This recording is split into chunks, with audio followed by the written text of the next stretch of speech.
Anyway, that's fading out. All right. Welcome to the CrunchCast episode number 3. I am Chris Holden.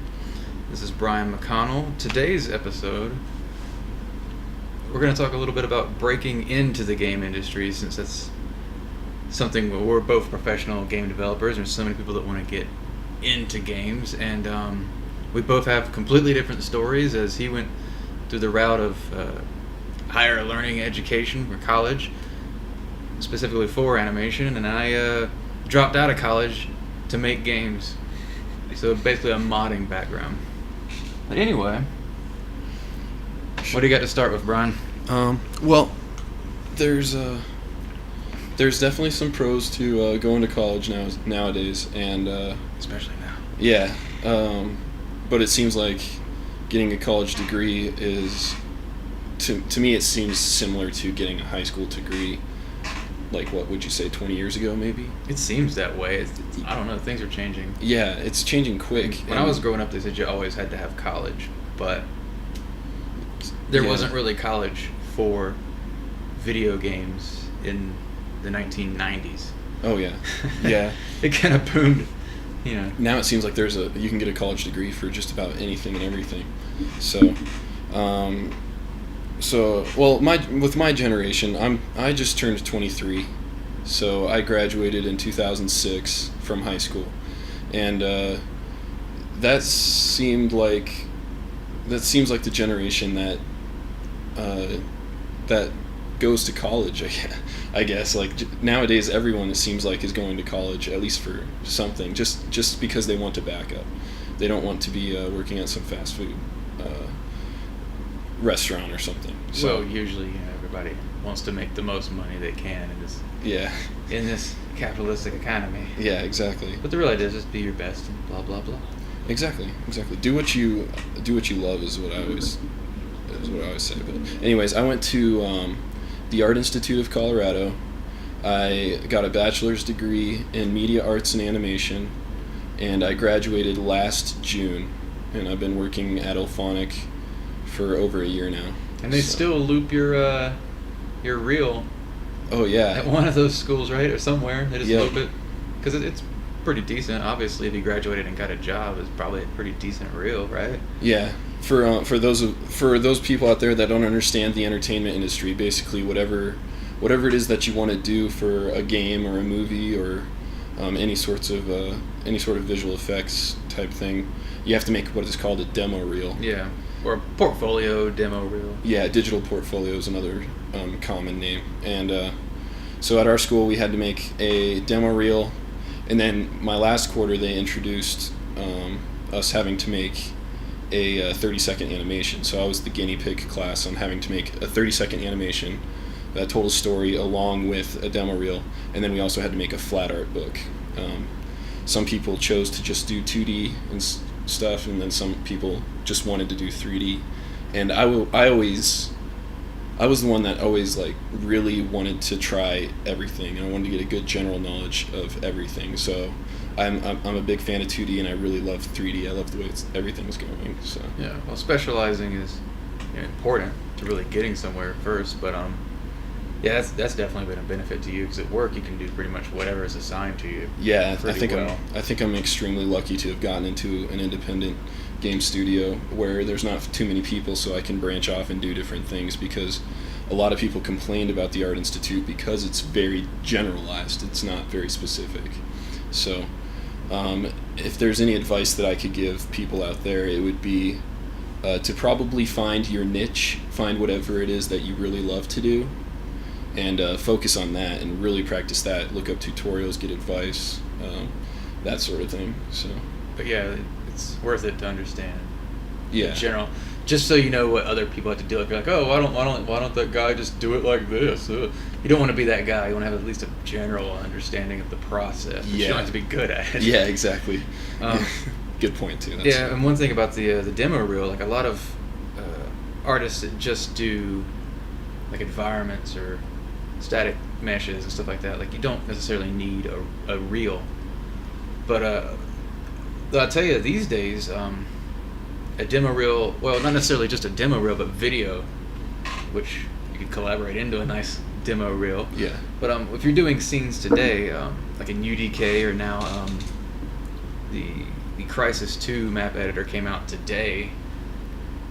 If you're doing anything in that, you know that a big part of your environment now is how alive that environment is. Like particles. Everybody's using particles, using all these effects. Like lighting is doing all this, and things are moving, waving in the scene. The scene's alive. It's so much is going on these days. Oh yeah. So yeah, a demo reel is starting to become more relevant for environment artists as well. Yeah, with whatever it is that you're doing, besides I guess programming, you can make a demo reel of that. Like most people do turnabouts of characters if they want to be a character artist. For animators, those are always fun. It's like little character spins, and it's the wireframe. Yeah, show the flats. Yeah, everybody loves that. Specifically for a character animation demo reel, you obviously want to show movement and the way that things move. Like there's, if you want to be an animator, there's certain things that you have to understand about movement. Like it's not a slow type thing unless that's what you want. Unless you want like a slow moving character, it's difficult to explain, but there's all sorts of. Well, I think I can explain it in a humorous way by saying it's a very common thing that I've been doing since I got into games. Is when you see somebody on the street walking or running in a funny way, a way that's a bit like that's a little exaggerated, or something's weird about the way that person's moving. It's abnormal. Yeah. I always say something like, hey, that's a weird walk cycle. That's a strange run cycle. It's always great to see those type of people. I want to get a little bit more character in the way I walk. Like I've been kind of like strutting around the office a little bit. Like I can teach you how to do that a little better, because you come up on your toes too much. Yeah. You gotta be all heel. You gotta lean back into that cool, like just lean. Look cool. Yeah. Because when you're up on your toes, you're ostrich running. Yeah. And I guess I don't know what that is. It might be like the Muhammad Ali type thing, like quick like a I don't know. It's nothing like that. Yeah, I know. How dare you? How dare you compare yourself to Muhammad Ali on my podcast? I'm offended, sir, and you'll never be invited back. All right. All jokes aside, let's just get back to this. We were talking about reels and the importance of demo reels, and you were just specific to animation more. Yeah. I did model all my characters and texture them, but they weren't great, as you can tell. Like they weren't professional. Do you still have your demo reel on your website? Is it available from there? It is from my website, but my website's still the AIC. It's still got the AIC ending on it. So it's not like a real website, and I guess people. Well, can people go to the internet and see it? Yeah, I guess the best way to do it would be to just look up my name on YouTube and go from there. My name is on YouTube is Bryanimator. It's BRYANI MATOR. So. All right. What we'll do is what I'm going to do is I'm going to put these links that we discussed. Yeah, that's a good idea. In the info of this video. I need to get my website up and running. Well, that's hot stuff, man. I actually recently did it to my own website, chrisholden.net. Nice. I did a little update to it. Nothing fancy. What I'm trying to do is just adjust the colors and make it a little bit more poppy, a little bit more efficient, because it hadn't been updated in many years. And so what I did is I took away the little text at the top, and I made my own little name logo and an icon, and then I have my icons after that of like the YouTube and the LinkedIn and Twitter. But I made sure to adjust their colors and background to fit the site. So they're still the original logos, but I didn't even modify them, to be honest. It's just like one had a white background, I made it black. Woohoo! Hey, so what a professional artist does. Yeah. I still have a lot of work to do on it, so I haven't like really talked about it, like pimped it or anything, or showed anybody. But it's work in progress. So, but it's a lot nicer. I'm pretty happy about that.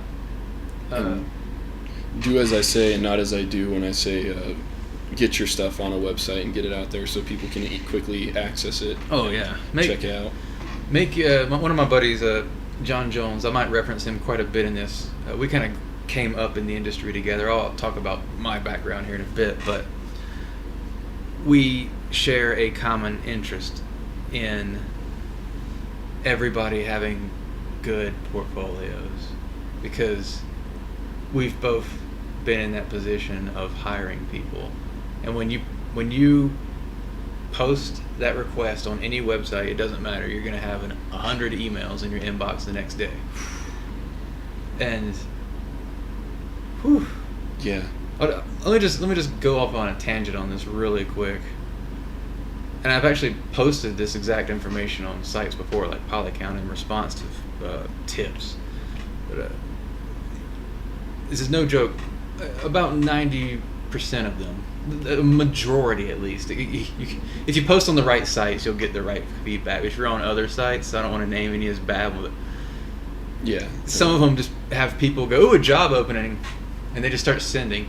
So what that messes up is your ratio of actual usable portfolio or usable talent. Mm-hmm. Like you'll say, I need a programmer, and so you get a bunch of artists.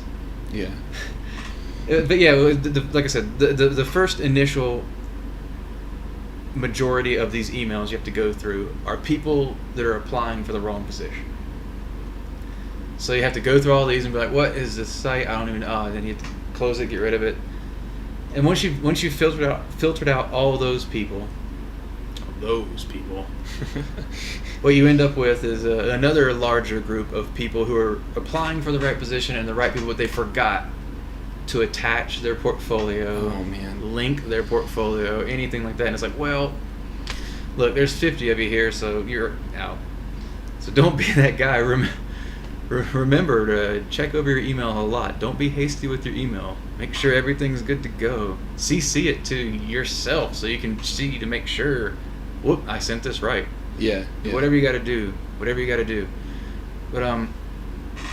from there, now you're narrowed down to a smaller group of people, but still what you're going to have is you're going to click on you're going to say, okay, here's this portfolio, great, awesome. You click on it and it's like a splash screen with just their name or some web graphics.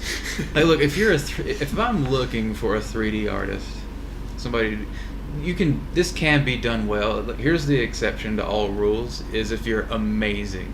If everything you drop is just an atom bomb that people freak out for. But then you don't need this advice. Yeah, so. When you're that person, why would you even be listening to this advice? It doesn't even matter to you. You're out of the range. But if you're not, that means you're everybody else. And you got to do your work and you got to do your homework.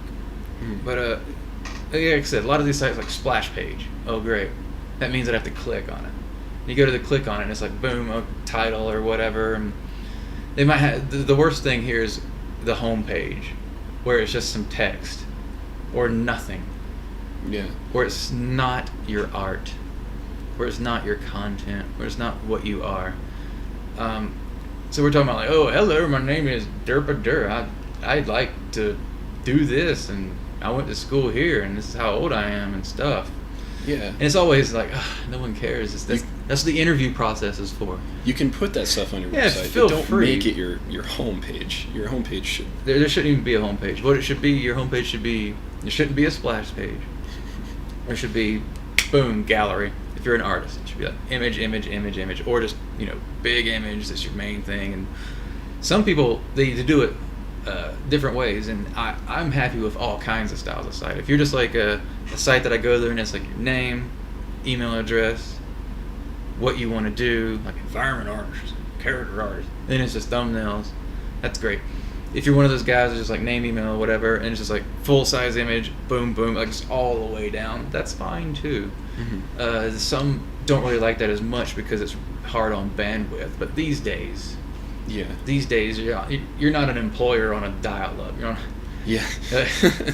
those guys over at Bethesda are on a 56K. Yeah, they're not. They're on a badass connection. They can see that stuff instantly. They're using a large, like high-resolution monitor, but you still have to be prepared for it.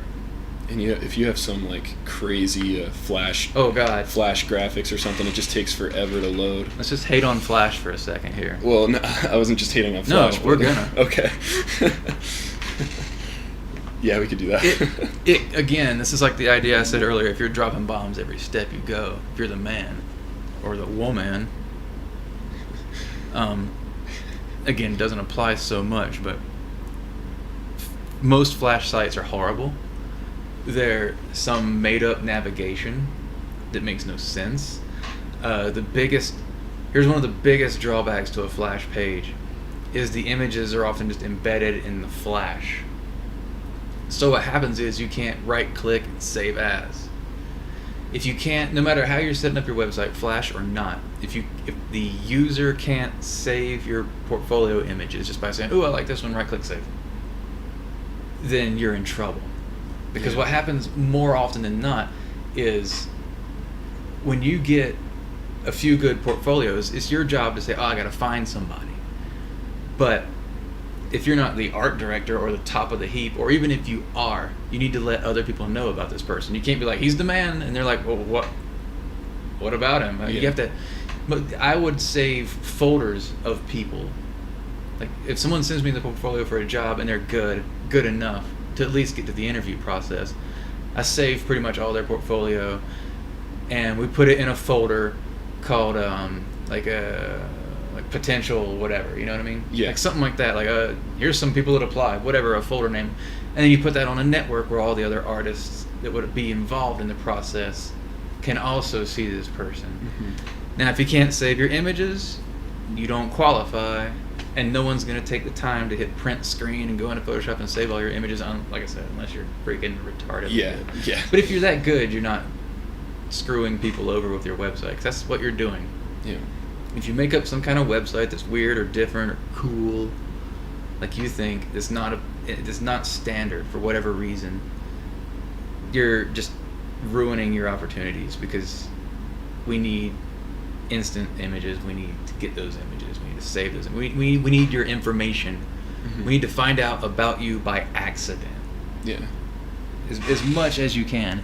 And to go with that, make sure you watermark your images. I was going to mention that as well. And by watermark, I don't mean like we did it. we both know it. Look, I'm going to say it out loud so you know. Everyone who's terrible at art puts their name across their image like that. And that's all there is to it. Nobody good ever did that, because you're not supposed to ruin the art. Yeah, it's like fully opaque too. When I say, okay, if it's one of those situations where it's a flat texture, you can do something to cover it up in some way. Mm-hmm. You got to be careful about your flats. But if I'm talking about a render of an image, there's no sense in watermarking it, because it gets in front of the image. And what I mean by watermarking, I said this stuff that it goes in front of the picture. Like, I'll show you what I'm talking about exactly. Check this out. Brian. Yeah. Look at this cool feature. That is pretty cool. Yeah, but you see they put their name all over the image. That's what you're getting, folks. It's no good. It's no good. Just put it in the corner, off of the actual art. Make sure you got your name, maybe your email address, or your website if you got the website. Anyway, some way we can find you. Mm-hmm. And again, if it's just your name, you got to be careful, because there could be other private comments out there. There's a bunch of Chris Holdens. There's at least 7 or something. Yeah. On Facebook and stuff. Anyway, just to reiterate, when your inbox has 100 potential employees, boom, you open it up and you go, oh, what's it got? Click. And that's the thing. They're literally going this fast. If it's not instantly loading up what we want to see, it usually gets passed by. And that's not, it's like, oh, that guy, he's just being a jerk. He's not looking at my stuff. I'm so good. No, he's got 100 of these things. It's a job. Mm-hmm. He's got to work still. I get annoyed by just the few portfolios that I get from not friends but acquaintances through college, and I only get like maybe once every 2 weeks. I get emails all the time from people saying, "Hey, you're so and so. Can you look at my stuff and tell me what to think?" And usually I'll take my time to help them if I can. But yeah, because it's cool. I'm cool with it. Yeah. I don't mind. I don't mind if someone were to say, "Hey, would you mind looking at my portfolio?" But most of the time, it's not even that. It's just them, and we barely know each other. We're just acquaintances from college, and they say, "Hey, can you get me an internship?" Oh yeah, because you need an internship to graduate from our school. Yeah. So. And we've had quite a few interns, and I'll tell you, there's been some that are really good, and some that it's weird to say because there's some people that are like, well, that guy's really cool. Yeah. Like, well, he's really cool to hang out with. He's cool to talk to. He's really interesting, but maybe he doesn't have an ability that's applicable to the company at that time. I said a lot of people have talent. If you're getting to this stage, you probably have some sort of talent, but it might not necessarily be applicable to the studio at that time, and it can be difficult to get a job. And I've seen a lot of guys come and go, not just where we are now, I mean before. Yeah. And it's always tough when you got a good intern. They're like, he's good, but we don't have a spot. Yeah. Oh well. I can imagine that would be pretty tough, because most of the time interns are working for free. Oh yeah. Have you ever had to intern anywhere at all? Well, I never did an internship. Okay. But I did modding. Oh yeah. Which is pretty much the same thing, in a way. Yeah. Because you're still a part of the process, but. Did you have like a mod boss at all? Mod boss. He was telling you what to do at all? I'm just curious. I know some people have experienced that. Oh, I guess I should just kind of go into my history then, if you're just going to jump into mods and what I did back then. Oh, I'll just go. Yeah, sure. I'll just drop into that. Why not? Okay. Yeah. I'll break it up because it's a long story. Because I'm old, really old. I first started doing mods. God, I don't know. I was in 6th grade and we had a computer class, and I made like a mock, like a Donkey Kong kind of game. But I mean, this is just blocks, and it was terrible, and you did nothing. Basically, the guy could hop up one stage, hop up next stage, hop up next stage, and then there was a fire-breathing, like Bowser, Super Mario.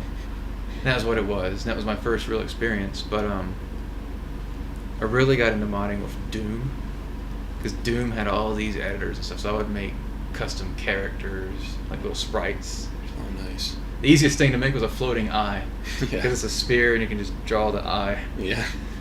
But another thing I got into, kind of a shout out to the old Pie in the Sky software. It was pretty much, it came on 2 floppy disks, the 3x5s. It was basically like the Doom engine, but it had a bit more 3D with like you could set up an area that went over an area. Though they ended up figuring out how to do that in Doom later on.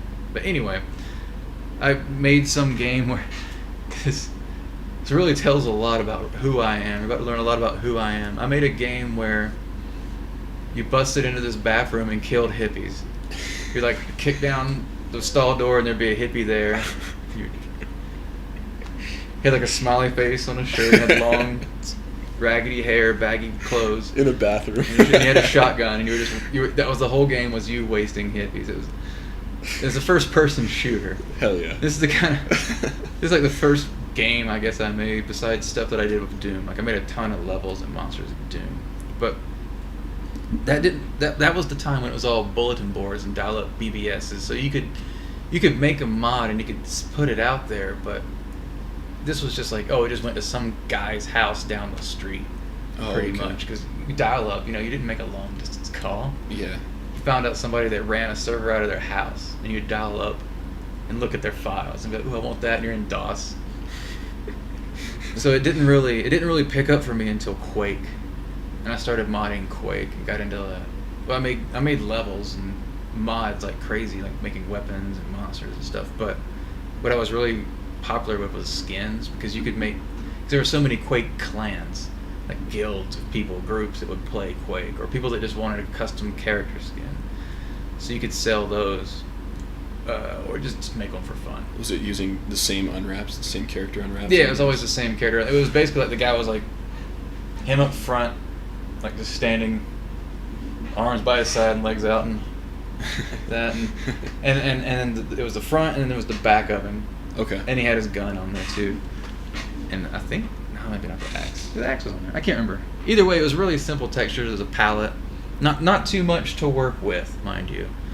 But I ended up having a website on like several different sites. Like I had one on like GeoCities at first, and ended up on like a few other places. But the last of my skin site was on Planet Quake, which was like a score if you get your site on Planet Quake. Yeah. Hell yeah. But I had my site and I had a Quake 2 total conversion on the site on Planet Quake. That's pretty impressive. In my prime. And did you use Photoshop to make those textures? No, back then, no. I didn't. Yeah, I guess that was probably a stupid This was question. like, well, Photoshop was out there, but I was still like terrible. Didn't really know what was going on at all.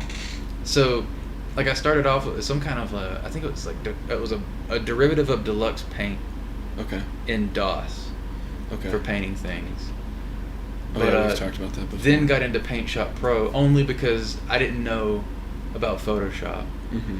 Like, I didn't even hear about it. I just found out about Paint Shop Pro someday and said, oh, this is better than MS Paint. Somebody told me that, so I got it. And I was into that for years before finally I was like, switched over to Photoshop, and I'm like, oh, these brushes are so much nicer. But then, like I said, I haven't used that tool since the 1990s. I've been in Photoshop since then. But yeah, back then it was all done in Paint Shop Pro for me. Oh, wow. Anyway, like I said, we did Quake mods, did a bunch of stuff with that, did a bunch of Quake 2 mods, like jumped into that immediately. And this is where everything first started to happen, because I did some Quake 2 mods with some guys. The project was called Red Rover. It's basically just a multiplayer mod, and I can't even remember what the gameplay was like, to be honest. But I did the character skins for that, and after that I got a contract to work on an add-on pack for Quake 2, an unofficial one called Zero. Okay. But it was in the stores, and you go to a store and be like, oh, there it was, even in my podunk town, so I felt like a big deal. That's pretty cool.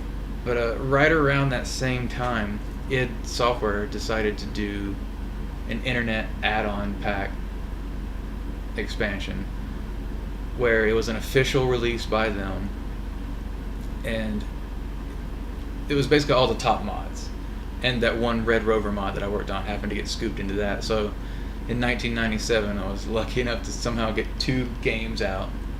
That's pretty cool. In that year, and they were both add-ons for Quake 2. That's pretty awesome. But yeah, like I said, both of those were mods. That's how I got in. Those were my first 2 titles. They both shipped in 1997. They're both add-ons for Quake 2, of all things.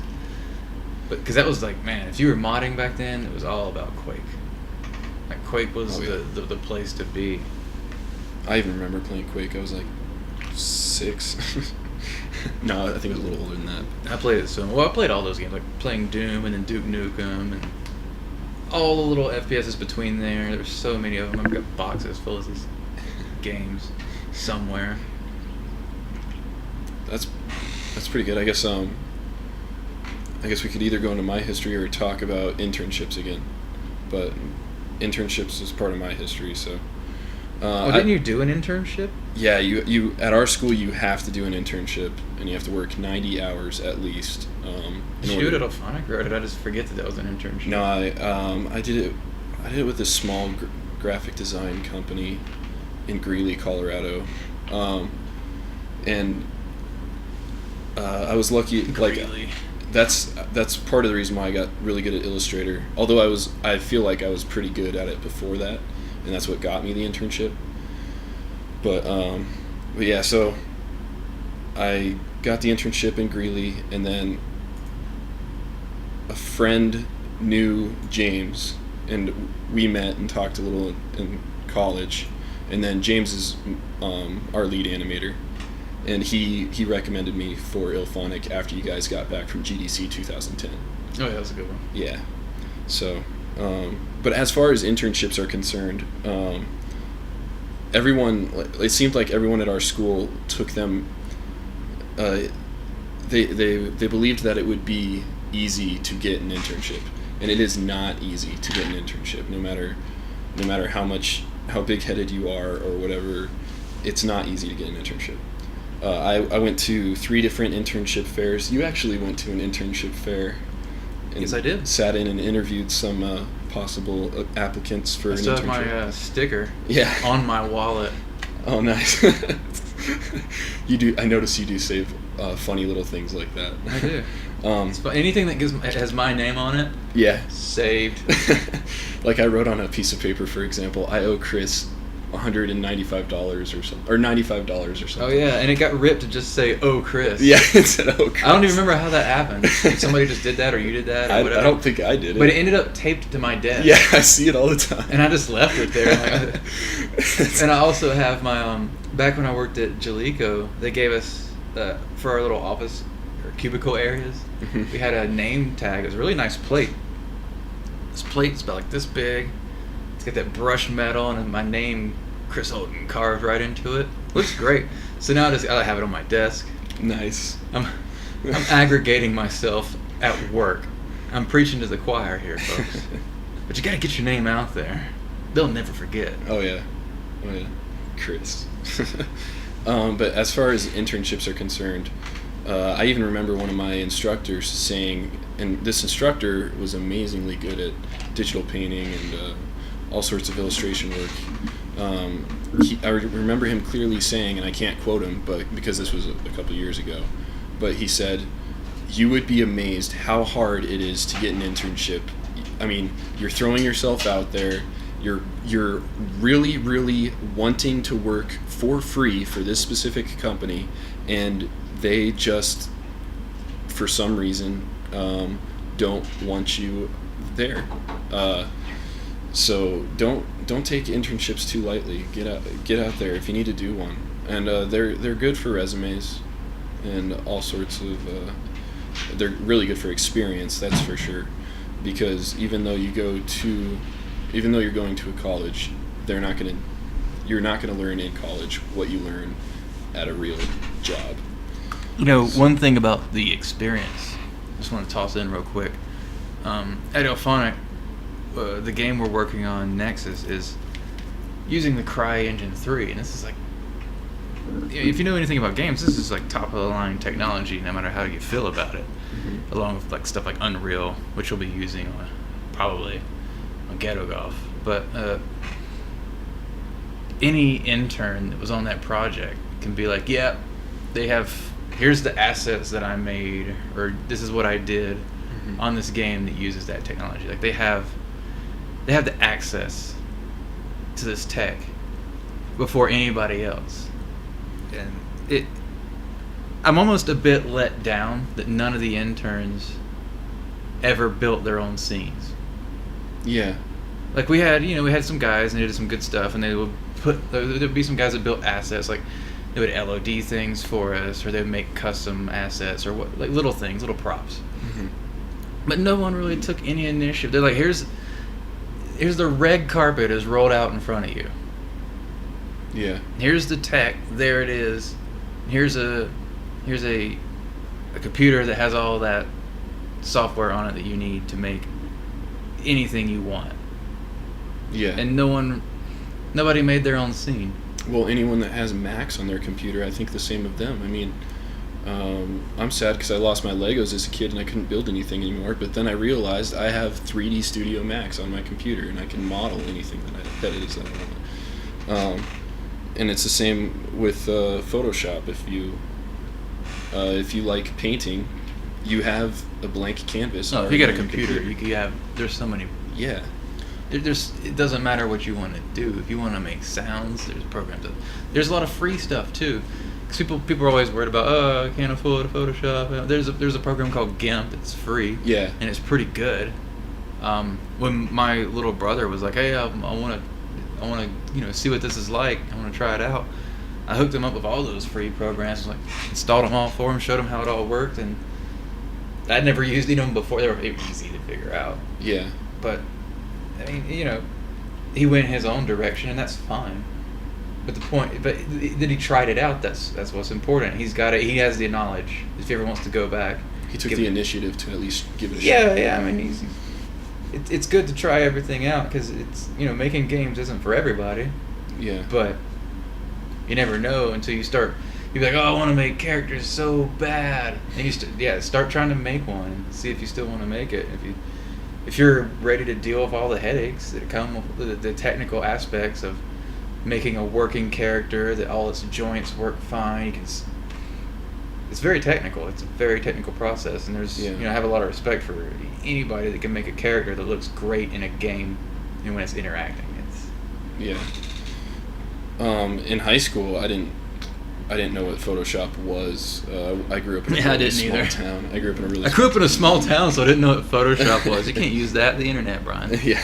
Well, I didn't. I never really got on the internet too much because we had dial-up through high school. I never had high-speed internet, so I lived on my own. Yeah. My mom still has dial-up. It's ridiculous. Like going to her place, I'm like, I don't even want to use this. I can't browse most sites. Yeah. I can hit like email, and that's cool. I've always been kind of late on the ball with everything. No, yeah, I'm the worst too. And I don't really mind. It seems signed up on Facebook last week. Yeah, I just signed up on Twitter. And it's just going down. It's going down now. There's this new Google thing, whatever you call it, that just came out. Apparently that's going to be the place, but I don't even know what it is. Huh. So, and I won't for years. I should probably just get an account so I have that name taken. Well, you've got I think it has to do with you've got your Gmail. So. Oh, okay. But I like I said, I don't know. I don't understand. No. But nobody listened to what I'm saying. But one of the things that I wanted to go into about after the mods, like the mod stuff, I got those 2 games that were shipped. Mm-hmm. Those didn't really bring any money to me, at all. Okay. Because on Zero, the guy that ran all that just ditched on the contract, didn't pay me at all. And with the Zero project, all the developers kept arguing about how the money because from my side of the story, because there was this whole email list that we had. From my side of the story, what I picked up from it was like, here's the money, how do you want it? And these guys bickered and argued about not how it was to be distributed. We figured the distribution of the money was figured out. That was no problem. It was how it was supposed to be sent, like a check or money or what. There was some long discussion, and I remember them just like, all right, here's the deadline. Please tell us how you want it, or we can't pay you. And they just kept bickering, and no one ever got paid, as far as I know. Huh. But probably just one guy got all of it. It wasn't much, but it was something. Yeah. I mean, besides doing little contracty bits for people or making skins, I hadn't actually made any money until. It's a defunct website now, but there was this guy that ran some but was one of the news guys on the website, knew a company that needed an artist, and knew me from the mod community, and just suggested me to them. Oh, okay. And that's how I actually got my first in-house job where I'm being paid a regular wage. To do just it was a who you know kind of situation. It was just networking. I just happened to know the guy. And that's how it was for me as well. That's literally networking. So important. It is very important. It's the most important. If no one knows who you are, it's going to be really hard to get a job. Most of the time, when you're at a larger company, especially, even in a smaller company, maybe even more so at a smaller company, but a larger company, the reason I say it's more so is because there's more people there. If there's more people there, then there's more people that they know that want a job. When you're at a smaller company, you might know a bunch of people. You're like, I don't know anybody right now that's looking. But you're just one guy. But if you have 10 guys, out of those 10 guys, you could probably find 10 more people that are looking for a job. Mm-hmm. So, a lot of that's who you know, and a lot of the jobs I've gotten have been in those who you know situations because, I have to go through the whole interview process, art tests or whatever, but breaking down that initial door of the higher-ups or the powers that be knowing you exist. That's the benefit of the who you know. Yeah. If you're just applying to jobs and you don't know anybody at that company, you're just kind of shooting into the wind. You're lucky if you can even get caught. Yeah. I'm not saying don't do it. No, you got to do it. Yeah. But the point is, if you know a little bit about the company or the people there, if you're involved in some sort of online community where you would know these people, like a Polycount just had a poll this week, are you a professional hobbyist or whatever, blah, blah, blah. But the highest percentage is the professional is way, way higher. Like there's hundreds of professionals, but there's just dozens of hobbyists or whatevers. Is it the weight of how many professionals are the main people on that site was so high that if you made yourself known there by having really awesome art or contributing in some way or taking feedback the way it should be taken, then you'll be noticed. Like people will know who you are, and there's people from almost every company there. You can in their general discussion they have a thread. It's sticky at the top. It's the polycount census. It just lists companies and usernames, people there, and that's all voluntarily. So the list is pretty short. Yeah. Compared to how many people are probably really there from places that are actually looking. And there's other sites like this too. Mm-hmm. But this is just the one in particular. And there's more to networking than just one art site too. You've got to, if you can do something interesting, like it's part of like what we're trying right now with this podcast here. I mean, it's on YouTube. There's a whole other market. Yeah. We don't necessarily expect this podcast to explode and be the biggest thing ever, but if it did, great for us. Yeah, that'd be pretty sweet. If we could get a few hits on here, and with that in mind, anybody that's listening to this, be sure to link it to your friends, especially if you're at school. Link this around because we're talking about getting into the game industry today. Retweet it, like it on Facebook, subscribe on YouTube. Just get aggregate us, get us out there, because we're going to do our best to share as much information as we can for the people that want to know it. Oh yeah. Let's get back to Oh yeah, I was mentioning about how in high school I didn't know what Photoshop was, but let's talk about when you were in high school before you even went to college. Did you know? You said you kind of knew you wanted to be. When did you realize, Brian McConnell, that you wanted to be a professional animator, or did you kind of fall into it by checking out different things? I actually I loved drawing my entire life. Oh yeah. My mom bought me a drafting table when I was 8, I believe. Look at how I'm sitting. Yeah. Isn't it cool? Yeah. Yeah. Sorry. Go ahead. Yeah, my mom bought me a drafting table at a young age, and that was a big investment at the time. And I always loved drawing, so I drew different characters. And then, as I started getting closer and closer to that age where I started to where I felt the need to grow up, I guess you could say, and start becoming a little bit more professional. This is basically high school, is what I'm saying. Well, when it started, life is closing in on you. Yeah. And you realize after high school, it's like, I have to start to do something with after my high life. school, either I have to be able to make money, mm-hmm. or I need more babysitting in college. Yeah, exactly. So, but during high school, I didn't know what Photoshop was, so I used Microsoft Paint, and I did a lot of pixel art. Nothing like too great, but I was dabbling in an art Paint, program. MS Paint gets there's a lot of jokes about MS Paint, but you can also specifically search for some pretty awesome art done in MS Paint. It's still a program that allows you to be creative and draw with a mouse, or if you're smart enough, you get a tablet. And I was very good at Microsoft Paint. Like, there's no layering system like there is in it's Photoshop. Just drawing. So I would drag stuff to the side, work on it there, and then I drag it back. And it's an extremely difficult program to use after you know Photoshop. Yeah, there's a challenge. Yeah. To being able to finesse, if you will. Yeah. So I dabbled in Microsoft Paint, and I still liked drawing. But you would say your initial thing was you just like to draw. That was your main creative outlet for you. Mm-hmm. And for me, I was the same way. I always wanted to draw. And I just like drawing. It originally got me in trouble at a young age. I just like to draw stuff that made people laugh. Yeah.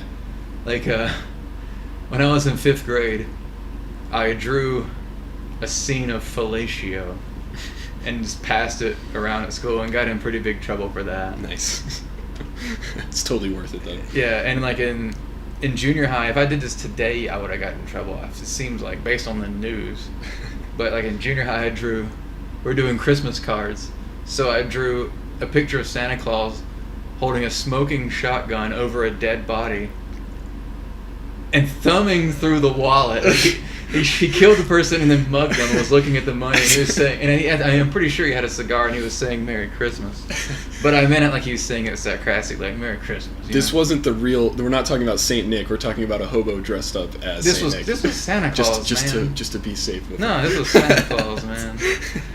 But like I said, I didn't get in trouble, but the teacher kind of frowned upon it, but everybody loved it. That was kind of the way I drew. I like to draw. I ended up getting pretty decent at drawing, like I wanted to do comic books, but I realized it just wasn't for me at some point. Mm-hmm. Like I got into game art. I realized once I got the internet, I could draw on a computer and I could draw stuff in a video game. I was like, wow, I can draw stuff that people can have fun with, and they're looking at my drawing the whole time they're having fun. That was the appeal for me. But anyway, I didn't want to take it away. I just wanted to, share with the fact that drawing was our initial creative outlet. And I could see how that would be, because you're sitting there in school all day just bored out of your ass. What do you got in your hand? You got a pencil in your hand, you got a piece of paper in front of you. Oh yeah. What are you going to do? You're going to draw, because you're bored out of your mind learning stuff that's you're not interested in it. No.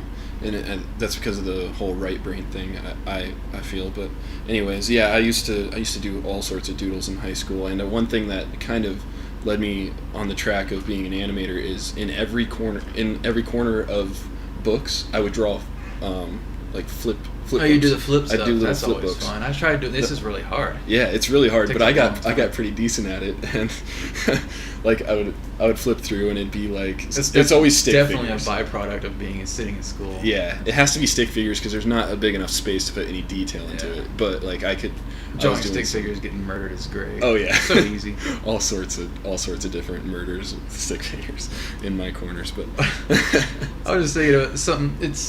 It's a stupid story, but I'm going to tell it anyway. Like I said about drawing and having fun. When I was in art class in high school, the cool thing about high school is we had art 1, 2, 3, and 4. So you get through the 4 years of our high school, which was the 9th through 12th grade. I could always be in an art class. Yeah. Thank God. But we always had a portfolio, which is basically like a piece of a big construction paper, not construction paper, but poster board folded in half and stapled on the sides, and you could put stuff in it. Okay. Worked great. But mine, the cover of it was actually, I was pretty stoked about this drawing. It was like a big landscape, like a weird alien landscape, and in the center was this huge, muscular, weird demon alien-looking guy, like a loincloth, so just holding up somebody by the head, which is dang gruesome. It's gruesome as can be, and that was just the kind of stuff I like to draw. But what I wasn't realizing at the time was how much detail and work I put into the backgrounds, which ended up being why I got more into world art and environment art.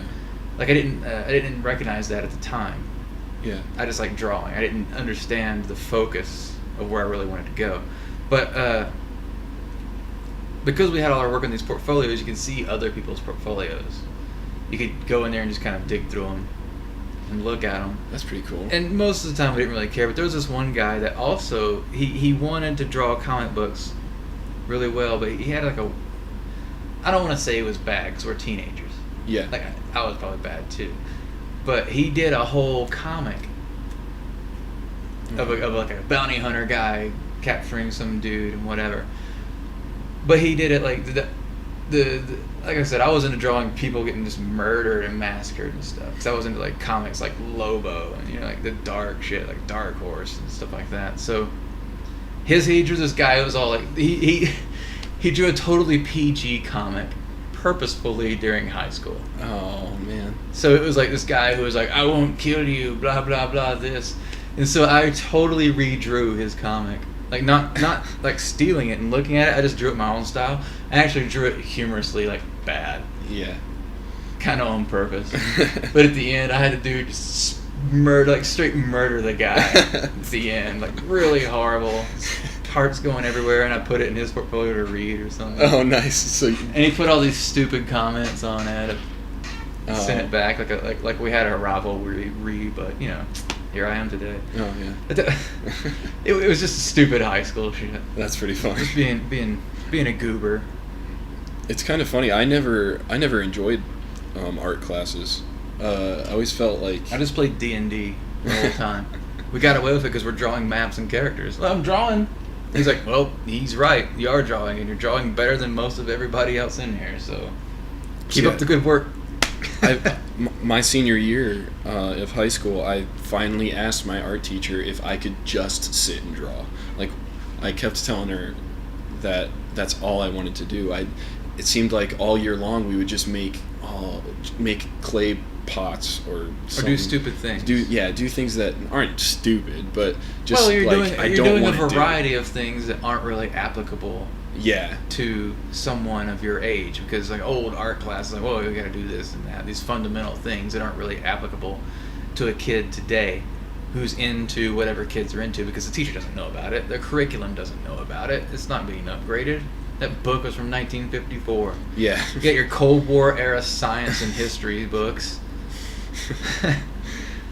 So yeah, I finally just asked her if I could just sketch, and now that I think back on it, she didn't argue. She let me draw, but she could have taken the initiative and said, "Yeah, if you just want to sketch, why don't you practice life drawing or something?" And she could have showed me pictures of anatomy or something, and I could have learned a little bit more that way. If you don't know where to go. But she literally was just like, "Okay, if you just want to draw, just go to the library and draw." So I went to the library and just sketched. But did you have to show her your work, or she was just like, whatever? I showed her my work, but it was it was a little gruesome, like yours. And yeah. So she wasn't too happy. She's like, well, you drew it. Yeah. Yeah. Brian, the content, I'm not proud of what you're doing here, but you do it better than everybody else that comes by. So you just stay at it, and you'll find a place. Yeah, because I was never really into like traditional painting or making pottery, and it seems like that's all we did in that class. You know, one of my best buddies in high school, he kind of had that problem because this was high school, and he loved drawing, and he loved drawing people, and he could draw women pretty good for a high school. You know what I mean? Okay, yeah. So his whole thing was drawing pinups of girls, which was just naked women, and he was pretty decent at it, and he had a style too. Yeah. Like, he didn't just figure draw, he had a style. And he would carry his portfolio, but he'd only show any people in secret. Like, he had to kind of keep it on the down low. Yeah. Because it was what he did, and he was good at it, and he was good enough at it that he should have been doing it, and he should have been encouraged to do it. But he was in public school. Mm-hmm. And you can't be drawing nudity in high school. It's so sad. It is sad because it's just a human body, and it's just, if you go to any museum, it's not about, you know, anything filthy or pornography. He was just doing it because he loved it and he was good at it. Yeah. That just makes me so mad because, like, when I went to Europe, there was like billboards of naked girls everywhere. Yeah. And when we went to Germany to visit Crytek, I was pleasantly surprised to find out that I think it was around 11 p.m. at night, all the channels just switched to porno. That's all that it is. And most of them are not like a full-on porno, but it's like parts of one and saying like, call this number, and this chick comes over. Like, wow, all right, fair enough, Frankfurt. Wow. You win this round. And then I drink my German beer and go to sleep like everyone else. But it's just so sad that we hide that here in America. Like it's frowned upon. And then Puritan-based society. That's got to be the reason why we have so many teenage pregnancies and. Oh, you're talking about like. Because we're hiding the human body. So we're definitely digressing, but. Yeah. Your suggestion, and then we'll go in with this theory real quick. Yeah. Sexual repression leads to freaky young people. And it's absolutely true. It's absolutely true. If you sexually repress your child, they're going to be freaky. Mm-hmm. And I mean, they're going to be doing, like, whatever you told them not to do, they're going to be that, like, crazy. Like, the whole, that whole, I guess you could call it a stereotype of Catholic girls. It's so sexually repressed there that when those girls just go crazy. Yeah. And you probably don't know anything about that because you are not married and you're a virgin. This is a pure show. No, with that in mind. I'll stick with that. With that in mind, let's get back. Yeah. Let's get back to where we need to be. But I was gonna say, in college, a lot of my friends thought it was funny that I was drawing nude models, and there's not a big deal about it. Like, I don't see what the big deal is. I didn't do figure drawing till way later, and I did fine. I did great. I saved those pictures. I might even have them somewhere around here in a box because I was like, man, I did so good. I was so happy with my drawings. I never did figure drawing. And I went to a class one day, and by class I mean it was just everybody shows up. Hey, how you doing? Whatever. You get your paper and your pencil, and then a lady drops trowel right there, or a dude, and you just start drawing. Yeah, and I was just so impressed by my results. I didn't think that I could. Like, I never really did it before, right? But being in that whole environment, everything felt right. Yeah. So I was like, oh, it's working out great. I Always, learned so much about anatomy. There's always going to be some kids there that are just giggling because it's their first time or whatever. Oh, the first timers. That's kind of sad. It's a little immature in my opinion, but. Well, some people aren't really prepared. Yeah. Yeah. Mentally. I forgot where I was going to go with this, but. You were gonna something to do with life drawing. Yeah, life drawing is important, but you don't necessarily need life drawing in your portfolio. No. Because all life drawing looks the same. Yeah. And no one's gonna hire you to life draw. It's mainly just to help learn anatomy. And it helps a lot. Proportions. And life drawing is great. Any chance you can get to just kick back and draw, it's gonna help if you're an artist. In any facet of artistry, why not? Mm-hmm. Let's use that. Just drawing is fun. It helps. If I'm designing a level, it starts on paper. I just start drawing little ideas and whatever. It's like throwing ideas at a wall. Yeah. Sticks.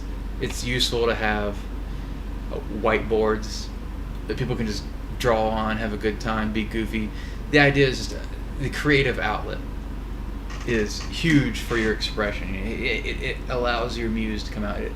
If you're just at a whiteboard drawing dicks, like at every game industry studio I've ever been at, every whiteboard just covered in them.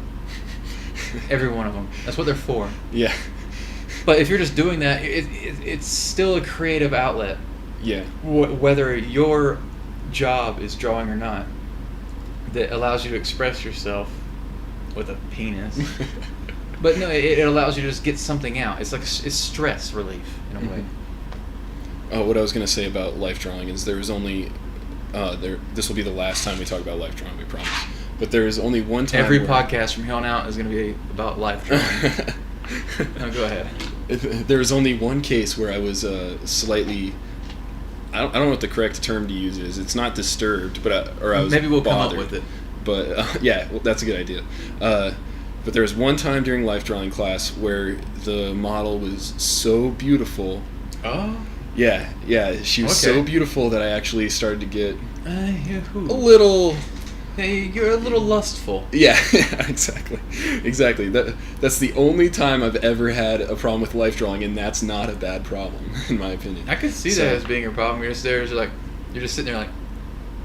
Yeah. Well, after being in life drawing for like a whole year, like taking a whole class of life drawing, you start to realize that not many of those models are very good looking. And you know what it'd be one. This sounds kind of this is a great joke. I'm going for it. Okay. Imagine if you had a life drawing class in college, and what that meant was every day one person had to be the model. Just some student. Yeah, it was a student every time, and it went down the list like alphabetically or whatever. Everybody had to do it. Oh no! Imagine that. That would be crazy. There'd be that one hot chick that would just for. Destroy something. They'd be sick like, that day. I can't go to school. They would be like, I'm calling in sick. I'm like, well, you failed. If you're not posing nude, you fail. You're gonna have to come in one of these days and pose. That day you come in, you're posing. That's a pretty good That's joke. a good idea. But it is not easy to model. Like, they have to hold that pose. Oh, to hold it. What you gotta least do a is get like minute a or really something. relaxing pose. Like you just lay down and be like. But see, that doesn't work because they've got to flex muscles. They've got to do certain muscle flexes, like weird poses, so that you can get the muscle structure. And Not me. not you. Just completely laid I'm back. giving you the real. I'm giving you the real. Look, I'm not gonna fake something for you. I'm gonna just give it to you real. And then you capture it, and then it goes in your portfolio. And You're you're just like, sitting there in computer pose. oh, at a computer. And no, I wouldn't be like that. I'd be falling asleep. Yeah. Anyways, all right, done with life drawing. We're moving on to. Do you have anything next, or I can just go with some stuff? Yeah, you just go. Why not? One thing about portfolios. Let's talk about this. Some people are attached to portfolio pieces Oh yeah. that they shouldn't be attached to. I'm glad you actually went with this. Yeah. Mhm. Continue. There's a guy. I don't want to mention specific names or anything, so I don't want to put anybody in a weird position. But he was a guy, and he posted his portfolio out there for everybody to give him feedback on and say, hey, what should I do to make it better? And he came along some advice that was a little bit. His portfolio had environments in it, but it also had characters in it. And generally, when it comes to making a portfolio, it's tough to mix environments and characters because they're two very, very dramatically different positions Yeah. within this game industry. So if you're trying to get in, it's worthwhile to say you have a character portfolio and an environment portfolio. If you're trying to get in and you have a mix of both pieces. But generally, I would suggest if you want to be a character artist, be a character artist or get in another way and switch over. But the point is, he had environments and he had characters, and they were both okay together. But if he had taken out his characters, which people were suggesting, you remove all his characters from his portfolio, and that was a tough call to make because it left him with 3 pieces in his portfolio. But a big piece of advice people always say is you're only as good as your worst piece. Mm-hmm. And It's very true. it was clearly the best example of that because he went with it. He was just like, I'm going to trust these people and I'm going to do it. And he changed his portfolio. He deleted everything but like just 3 main pieces. And one was a really nice scene, and another was a really nice prop, and another was like nice scene. There were, like I said, there were his 3 best pieces. He just cut it down, trimmed all the fat to that. And those 3, they stood out so much more than the other pieces as being his best pieces. And then he did a printed version of it, a nice binder, and showed up at GDC. Because if you go to GDC, they do have a job fair section. GDC basically it's a big floor, 3. It might change every year, so. But usually there's like a big floor, 3 sections: business section, main open section where it's things you can come up to and check out, and then there's the job fair section where it's just booths of companies and people are saying, look at my stuff, please hire me. It can be a depressing section, or it can be exciting. Yeah. But like I said, he showed up with the goods, 3 pieces, portfolio, and he came by the booth that we were running that year, thanked me for everything, introduced me to his buddy, and he got a job. Not with us, but he got a job based on that portfolio that he like I said, he bit the bullet, he trimmed the fat, he gave it a shot. Like I said, some would say, oh, maybe he took a risk. Well, it's all a risk. It's always a gamble. Yeah. If you're flipping your portfolio in front of dozens of companies and there's hundreds of people doing the same thing, the chance you're going to get remembered is really slim. Oh yeah. Especially if you have a generic portfolio. But he just had the super simple, look, this piece, this piece, this piece, and these were clearly his best.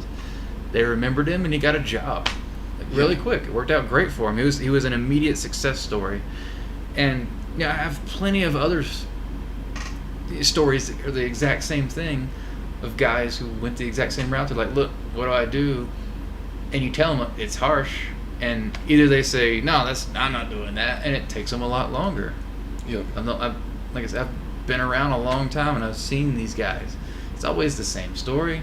They're either hard-headed about it, Really. or they get a job instantly. Yeah. Like, you have to be willing to listen and change. It's really difficult for people to understand that it's about the quality and not the quantity. Well, what people do, what happens a lot is they associate their professional as a personal thing. They're personally attached to something that they made. And look, it's great to make something and be happy about it and be like, wow, I made this, it's great, it's cool. But you can't be personally attached to that on a professional level, because for one, you're always changing, the role is always changing. You have to be dynamic based on what you want to achieve. But if you're attached to some ugly ass piece of crap art for whatever reason that you think is the best in the world, everybody else hates it but you, that it's still there, ruining your life, destroying your career. It happens a lot. It's very, very common, and that's why this industry is so small. It's the same with animation. I can't stand going on YouTube and seeing a 3-minute long animation, because you know that they set their sights way too high. I would much rather see. We've kind of talked about this before, but remember we said like a YouTube video. Someone posts a video. It's really long, and you see the timestamp the date it was made. You see the time in the corner, like, whoa, 6 minutes. Yeah. I don't know if I'm gonna watch that. Yeah. But if you see something and it's less than a minute, particularly like the 30 seconds or less, or even better, the 15 seconds, you're like, I'm gonna get this stuff fast. Yeah. Like when you see a video where it's like a alligator bites man, and it's 6 minutes and 37 seconds, you're like, oh man, I want to see the 10 seconds where that dude gets ravaged. Everything else is just cut the fat. It's just filler, yeah. Now this, and I'm going to allow Brian the opportunity here to explain this in an animation term or a demo reel term, and feel free to reference the worst effects reel ever.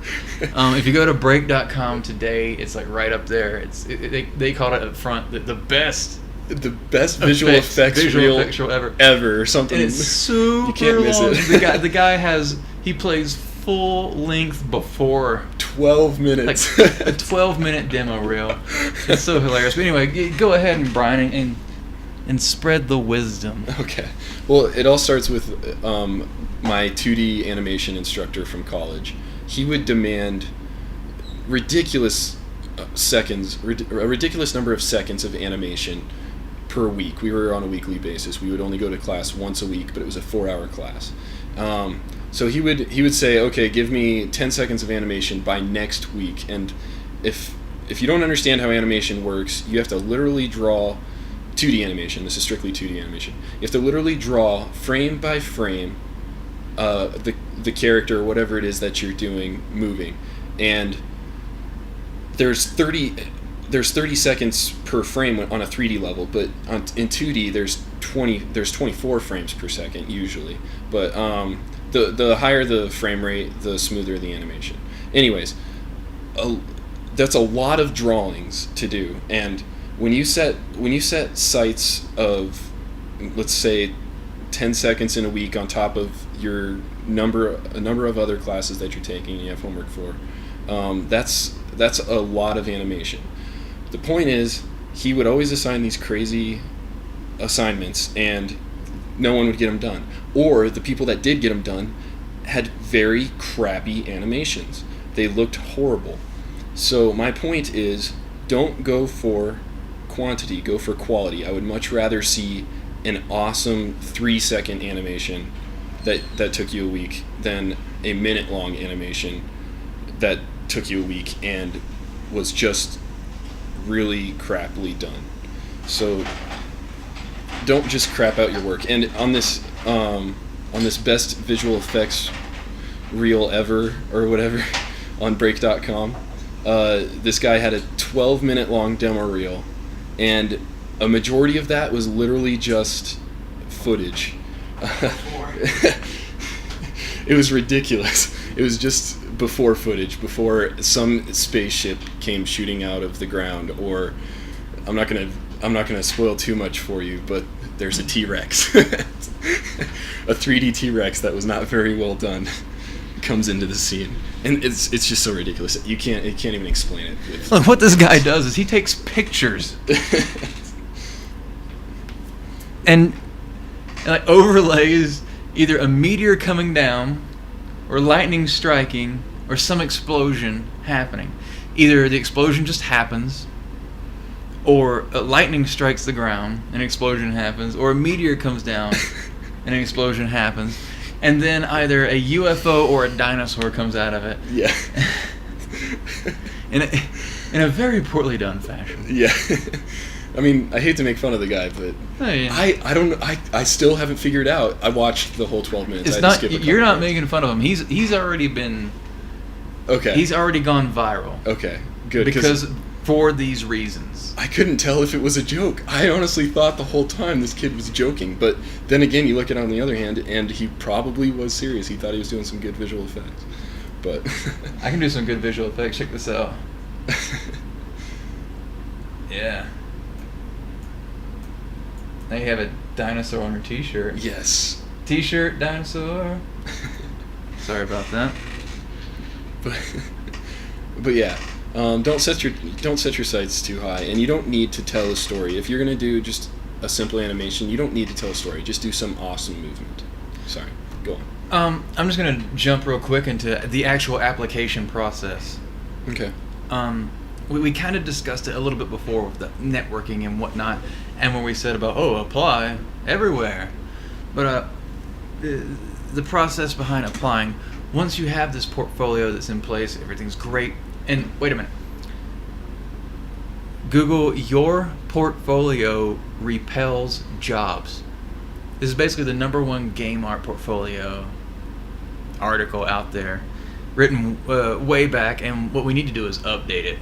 Even though there's not much reason to update it, it's all applicable. Yeah. But you get the terminology up to date and expand upon with the programs up to date and what you can do. But this article was originally written by John Jones, again, my best buddy growing up. But I don't want to say we collaborated on it because he wrote the whole thing himself. But these were ideas that we both shared. These were common philosophies that we both shared, and not just us, other people that had been in the hiring process and had to stare at portfolio after portfolio and be like, it's mind-numbing. Yeah. And the idea is, again, to help standardize it so that we know that we can open up all this list of emails or a job application and see basically the same layout. Yeah. Because it just makes it makes the job so much easier for everyone, especially you creating the portfolio, because you don't need to think about it. Yeah. But the application process, again, one of the best things to know about is someone that you're involved with, that you know personally, either in an online manner or through real life. Networking is so important here, because you'll hear about jobs. You'll know about a job that's not out there. Yeah. Like a lot of times when a company, again, especially that whole idea of the larger company, unless it's a major hiring where they got to put a bunch of asses in seats, they got to hit a head count. A lot of these smaller openings, where say a guy's put in his 2 weeks, he's moving on for whatever reason, no big deal. This is internal information before that person is gone and they're looking or whatever. Before something's put on Craigslist. Right. But this type of information is only known by the people that are there. Other artists, other programmers, whoever. These people know, we've got a job opening coming up. So they are going to get this information out to anyone they know that's looking for a job. Mm-hmm. Or maybe they don't, but if they're doing their part, they're helping somebody out. You gotta You got to think about the future, folks. Not gonna be here forever. Yeah, I got pretty lucky in that sense because Kettering, and Chuck came back from GDC 2010 and showed James two animation demo reels that of people that they wanted to hire, and they were like, which of these two guys do you like? And James, in his words, he said, I wouldn't hire any of these guys. James said, both those guys are terrible. This is shitty. He basically said that it was shitty work, and then that's when he recommended me, and I came in with a pizza. I literally walked into the studio like one of the first times, or I think it was the second time. That sounds like you. Yeah, I came in with a full Papa John's pizza because I wanted to offer some food. That's a good idea, man. Yeah. If you show up at a studio with pizza. Yeah. It's gonna work out. You just made a bunch of friends. Yeah. Just show up with pizza and try to know where the other guys are that do what you do, and offer it to them first. And it was good quality pizza. This is Papa John's. It's Papa John's. Yeah. For a college student to buy Papa John's, that's like gourmet. Yeah. Oh my gosh, a TiVo's awesome. Then you learned about local food. Yeah, but you guys were right next door to a TiVo. Oh yeah, so yeah. You had already tried that, but good times. But yeah, so That's I walked in. idea. I walked in with a pizza, an extra large pizza, and my demo reel. And apparently there was some guy that showed up at Epic dressed in a full stormtrooper gear. Oh, nice! Just showed up like wow, and rolled in and be like, my resume. I don't remember I don't remember the details. You can Google the story. That is brilliant. And he ended up getting a job for whatever it was he did. That is brilliant. That is creative. And in order to get a job, being a professional creative person, yeah, don't be a nut. You have to get creative in the creative. interview process and in the application process. Make interesting business cards. Don't just do the standard. Well, you can, but the standard rectangular ones with no gloss and just one side text, and that's it. I like my info. As long as I got my info, I'm good. Yeah. Because I go to those shows and I get a lot of business cards back, and what I usually remember about the business card is not the card itself, but the person. Okay. Like I can remember. I remember this. What business? Like I don't remember looking at this business card and being like, "Oh, this is a cool card," huh? So much as when I see a business card, this might just be me. This is me personally. I like personalities. Mm-hmm. I like people that are interesting. Yeah. And when someone is like, "Oh, hello, here's my card. I want a job," that's not gonna work out so much. Yeah. But if if you hang remember. out and you're cool, don't overstay your welcome. Oh yeah, get out. You know what I'm before you do talking too about. much. Oh my gosh, I overstay my welcome all the time. No, wait, were you there at GDC this last year? No, I didn't get to go. Shit, so you don't remember. Anyway, somebody overstayed his welcome, but another guy was perfect. Left right at the perfect time. Well, I don't mean like left at the perfect time, but he wasn't really looking for a job. I'm talking about General VV. I'm making a shout out to my homie. Guy was super cool. He came by and hung out. When he hung out after the show too, like we grabbed dinner and we grabbed drinks and we did like the polycount meetup and stuff. But he was like the perfect amount of hanging out with based on his personality. Like he was cool and he was cool to talk to, and Nice. he was there for like a little bit, and then he rolled out and I was like, oh, I wish that guy was still around. He was fun to talk to. Instead of, oh, I wish this guy had rolled out. I've had enough talking to him. Like I said, he did that shit. He did it perfect. That's a good job on him. What you were saying about it's not necessarily the business card, but the person that you remember. That is the reason why I put a self-portrait on my business card. That's funny. And maybe it's just me, but I feel like that's a good idea. Maybe not necessarily a self-portrait. I think it's funny when people have a picture on the business card. I'm like, yeah, look at this guy. Yeah. Remember this douchebag? Like, because usually people that do that are kind of, yeah. Man. But so maybe what you should do is you should put your abs. Put my abs on the business card. Like, what's up? Just baby oil it up. Just go for it. I only pull those out when girls call me fat. Yeah, like the Rogan. Yeah, that was awesome.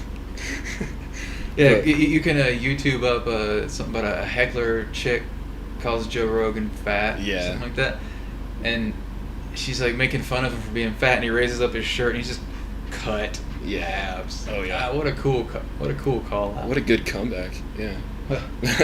Not really a comeback. Oh, yeah, he wasn't even knocked down. ended He was like, look, here's the truth. Yeah. It's not even a comeback. It's the truth. It's like It's like, there's the grass is blue. I'm like, well, it's not really a comeback. I would say it's green. It's the truth. But I think the point I was trying to make is if you can put your face on a business card in a creative way, it could be fun. Yeah. Don't get me wrong. I've known people that had good business card faces. And on that, just try to be self-aware. If you look like a goober, don't go for it. or do go for it. Or go for it. Really exaggerated features. Over the top. Yeah, over the top. Like, you know when you watch a sitcom, in season 1 the characters are like whatever, but by season 4 those characters are like cartoon versions of them in season 1. Yeah. Be a season 4 version of yourself. Exactly. That's a good way of putting it. I like that. Over the top. Like, I kind of have this thing. I like to go a larger than life thing every now and again, but usually I kick back and chill. Mm-hmm. But hey, it's a good way to be entertaining, fun. Exaggeration is a key thing to being extremely creative, and it's the only thing that keeps caricature artists alive.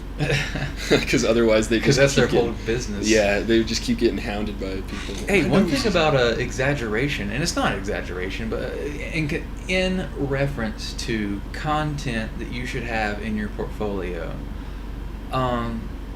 about being, and I have 2 points here: a palette of your portfolio and content of your portfolio, in the sense that if you have a bunch of generic things, if all your pieces are what people expect, like, oh, there's your urban scene, there's a dumpster, there's a tire, there's a bag of trash. These, no matter how well you do these props, they're the most forgettable choices you could make. Yeah, because they've been done numerous amounts of times. Like, what was it? The cave troll. Like, oh god, the cave troll. God, the cave troll. We won't get started on that. Look, I got a buddy who recently just shredded on the cave troll, and he was right. He was right. If you're putting a cave troll in your portfolio, God bless you. Moving on. Yeah. No, the idea is that even if you have some generic stuff, have one thing, at least one thing that is just extremely memorable. That's why I kept the low poly zombie cats in my portfolio. Oh, okay. It's stupid. It's a silly piece, but it's so memorable. Yeah. That it wraps the whole portfolio into that. Because you remember the guy that did that weird thing. That the one meow. piece stood out. Wasn't it Sirac? Oh, that one. Yeah, don't talk about that. Oh, okay. Sorry. No, I love Siriac's work though. Yeah. But no, the point is like, if you've got a bunch of generic stuff, no one's gonna remember it. But the second point about that with palette is if everything is drab. If you don't have like a high resolution piece, or if the palette that your header and background and stuff uses is really drab. Now, that might sound a bit hypocritical because right now I actually just changed my background from a kind of a brown splotchy thing, which was cool and all, but it was brown. Mm-hmm. I just got rid of it and it's black now. But that was just so they can focus completely on the content. But it's still not like, it's black. Ooh, good palette, Boro. But no, I saw a portfolio recently, and the background was like a low saturation blue, and it was a huge banner that took up half the screen space. It was like no palette at all, and the render for the image was really dark render, brown boat. Yeah. So it was just a drab, forgettable portfolio, and the guy was not getting any attention for his work. But below that, if you scroll down, it was like beautifully patterned, like bright colored pieces, one after another. Yeah. Interesting pieces. If those had been up top, I think he would get a lot. People would notice it more. Oh yeah.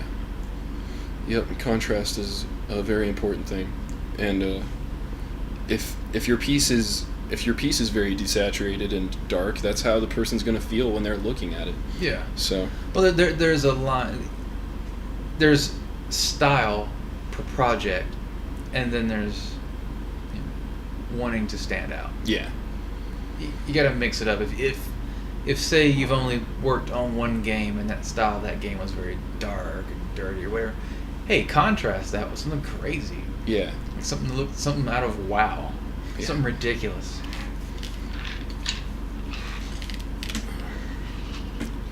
I don't know if I should bring this up, but I'm not getting audio in my right ear. Really? I think that's actually just some problem that we're running into. Okay. Just on our end. Okay. But once it's recorded and sent out, it's recorded in mono. Oh, I see. Okay. But I think it goes out in stereo. Okay. Cool. I could be wrong. If this is messed up, hell, who knows? I was noticing it earlier, and I was like, I'm not sure this is right. But what are we gonna do? Yeah. We're still figuring things out. And again, if you got any ideas how to improve this, blah blah blah. If you're gonna be in Denver, feel free to say, hey, I want to be a guest. Yeah. But let's go ahead and we can talk a little bit more about this. Let's go into resumes. Because resumes, look, if you've got a portfolio, you're trying to break into the industry, here's what your website should be. A portfolio and a resume and nothing else. If you have anything you want to blog, you want something fun, you want to have a creative outlet, that is fine. Just link it off the top, and we can get to that whenever we want. But just give us the portfolio, give us the resume. Some of my favorite portfolios, and this is what I do for my own, chrisholden.net, you can see the example. The portfolio's at the top, big main image, thumbnails of the rest of the content, and if you scroll right below that is the resume. It's all on one page, everything you need. That's not the best for everyone, but for me, I want everything on one page. And I really like it when other artists do that, because I was inspired by it. Other portfolios. I think Skanker Zero. Funny name. Isn't that you probably don't even know who this guy is, but he's an artist and he's worked. That was my refrigerator.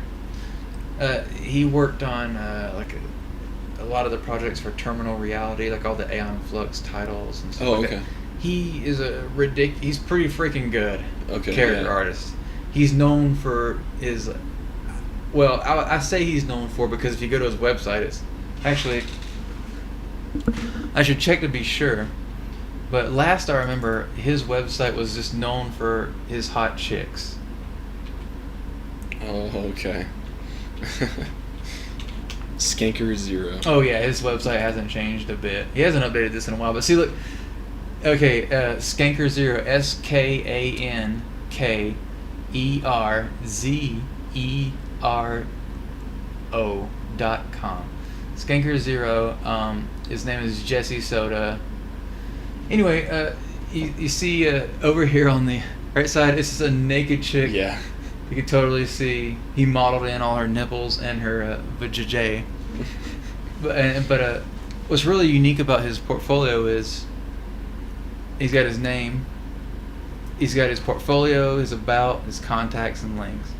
But on the side, he's got all of his games, the pictures of the boxes, and then his actual portfolio here is each project down. And all these are mostly just chicks. Look, all these are chicks. Yeah. All these are chicks. This is all chicks. All these are chicks. There's some chicks.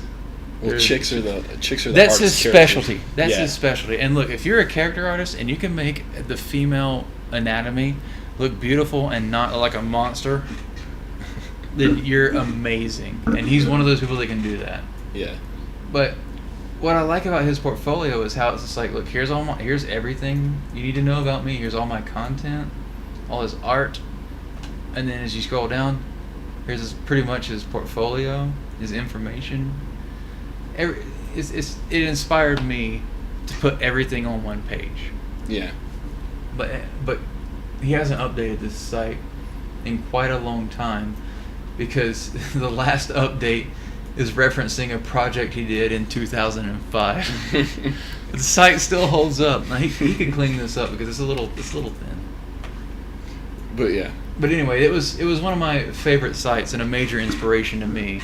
Mm-hmm. I've been moving in this chair and it's squeaking too much. I apologize for that. But to put it all on one page. Yeah, it's kind of funny because I had to take a web class in college and HTML. It must. We learned a little bit of that. We didn't go too far into it.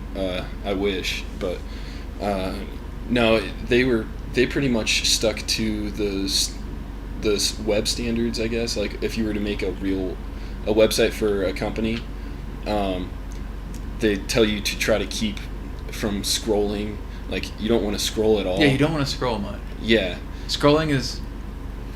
You want everything that the user would want right there. Yeah. Like, open your browser, open your page. What you see when your page loads up is all anyone will ever see. If you mean for people to go to another page to find your... Look, here's the John Jones, your portfolio repels job reference. Splash page, main page, character page, lists of thumbnails, click on a thumbnail, man with axe. There's a lot of portfolios like that. Yeah. That is what we call hiding art. Yeah. That is for every click that it takes of the mouse to find your content is one less person finding out who you are. I believe it. The trick is, again, I said this before, make it accidental. Yeah. And that's why I want to go back and really redo my website. Oh, your own website? Yeah, because mine is that homepage, and then it's got the... You have a job, I have a job, but a portfolio is something, it's you. It's an expression of yourself. Mm-hmm. Even if you're comfortable in your job, you should keep that updated just for people out there to know what's going on. Yep. Like, I would really, imagine, like I said, Skanker Zero's portfolio was such an original inspiration to me. I could just imagine if he updated it today, how cool it could be. Yeah. Because that guy hasn't stopped working. Mm-hmm. He hasn't updated it because he's been working his ass off. But he's been comfortably working his ass off. He doesn't have to update his site and get a job. Yeah. But, man, it'd be nice to see yeah. what he's up to. It's always great when one of your favorite artists updates one of their portfolios. You're like, oh, he didn't have to do this, but he did it just so we could love it. Thank him. Yeah, because, I mean, the second after you update your portfolio, it's already obsolete pretty much. Yeah. So, or you're setting the bar. Yeah. But back to resumes, I thought it was. We didn't talk about resumes at all, did we? No. We talked about the fact that you could put it on the same page. Oh, okay. And if you want to, look, when it comes to portfolio, just say portfolio, resume. As long as you have those two, and by that, and also CV for my European brothers, your curriculum vitae. That's what they call it over there. Yeah. They don't say resume. I know. Oh, that's. But yeah, you gotta at least have portfolio and resume. You gotta have these two things. If you don't have these two things, it doesn't matter if your resume says, "I just graduated from college." The point is you have a resume. It's not. You don't have to pad it. You don't have to lie. You don't have to put in a bunch of stuff. But fit it to one page. That's important. But God, fit it to a page. Yeah. Make it tight. Make it easy to read. And don't put anything that isn't relevant. Okay. If you're doing a resume, you don't have to list any professional experience at Best Buy or McDonald's or Sears or all these other jobs. Look, these jobs were good experiences for you. Like I worked as a mechanic. I was sweeping floors. Yeah. I was cleaning up. I was doing the bottom barrel stuff as a youngster at my dad's boat shop. Yeah. But I don't have to put that in my resume because my resume isn't for me to be a boat mechanic. Yeah. Unless you're like drawing some really badass pieces on like the dirty windshield or something. And taking pictures. Yeah, but no, it still wouldn't be relevant. Yeah. The point is, make sure your resume is relevant. You don't have to put things that don't affect your game industry experience. It doesn't have to be there. Mm-hmm. It doesn't have to be there. Because again, a lot of that would come down to the interview process. You don't have to talk about who you are and all that. You don't have to talk about all this extra fun stuff. because that's the interview process. That's the next step. The portfolio is just there to get you to the interview process. Mm-hmm. It's when they see your work, or the person, like I said, a networking situation where they know who you are, they know you're reliable. Look, if you're networking and someone says this guy is worth hiring, that person is putting themselves on the line and saying that they know that you're already capable of listening. God, listening is so important. Oh my God, yeah. If you know how to listen to somebody to tell you something to do. But like I said, they're putting themselves on the line for that. But that's networking. Your portfolio is just pictures of what you do, and your resume is just a history of what you've done. Everything else about your personality, who you are, even your picture, what you look like, it's not really that important. That's all the interview process. A lot of the standard process is application. They look at your work. They say, this guy's all right. We'll do a phone interview. The phone interview, the guy's calling in, just talking to you and saying what he needs to say to you, just to realize if this guy or girl is good. Like if this process is good enough for this person to come in for a job. Mm-hmm. And but they're also saying, is this person worth flying out here for an interview? Mm-hmm. And that's just based on not your portfolio, not what you look like, nothing, just you talking to another individual, or possibly in a conference call with you and like a lead art or an art director or a lead, whatever position you're applying for. It could be with 3 different guys or whatever. But yeah. That whole process is just you talking and being able to translate the fact that you can communicate back and forth with another individual about how games are done, your interests and whatnot. If you get past that, you get to the on-site interview process. Which by then, you're pretty much already hired. Look, if you get to the on-site, it's a pretty good chance, unless, there's a lot of people applying for one job. Yeah. Which is very common. And don't think, oh, I got the job, I did the on-site. It doesn't mean that. The on-site interview is to make sure you're not so repugnant that other people can't deal with you at all. Yeah. The on-site is to make sure that you can gel, make sure you're good for the team. If you look nice and you smell nice and you communicate well, you're set. Well, and you already did all the other stuff. Look, you don't have to wear a suit. Yeah. The most important thing about this is to be yourself. To be 100% who you are. And if 100% of who you are is a horrible person, then it's important you let them know, but you're not getting the job, and you should be a better person. Look. Yeah, in that case, just lie. Treat it like you're on a date with someone that you want to have a sexual intercourse with. Like if you're on a date with a girl, you're being the best. You're projecting the best of yourself. Mm-hmm. This isn't one of those situations. A This isn't a situation where you're pretending.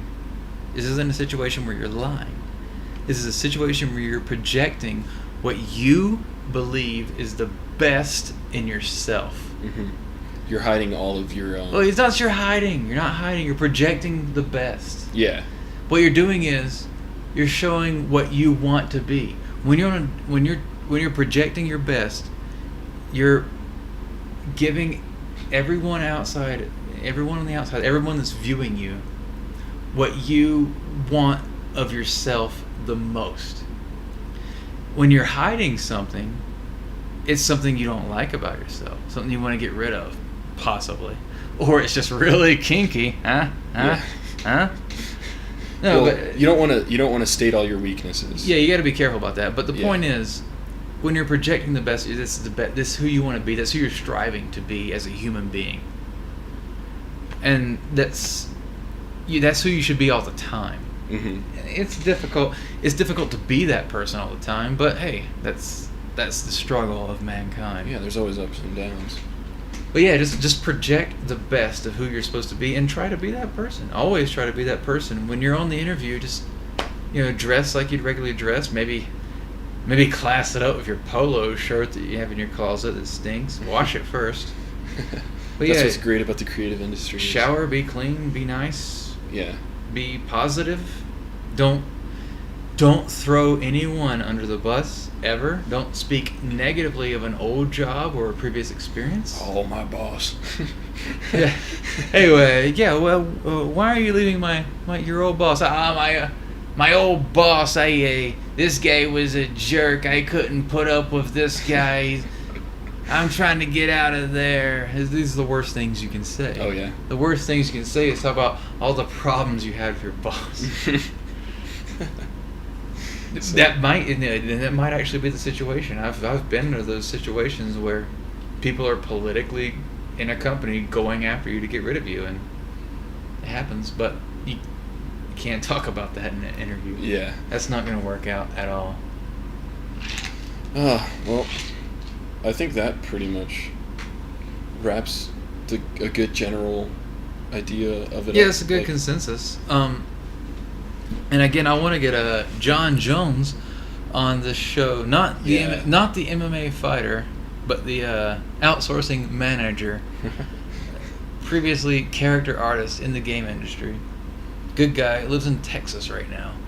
But I'd like to get him on the show to talk about this type of thing further, because I think it's really important for people that are trying to get a job, trying to get over. He's a really nice guy. Oh, he's great. He's perfect. He's done so much. He's been everywhere. He's traveled around the world. Mm-hmm. So have I. No, he's traveled a little more because he's been on. Anyway, point is, hopefully we'll talk about this more. We'll talk much more about getting your jobs in the game industry, more game industry things.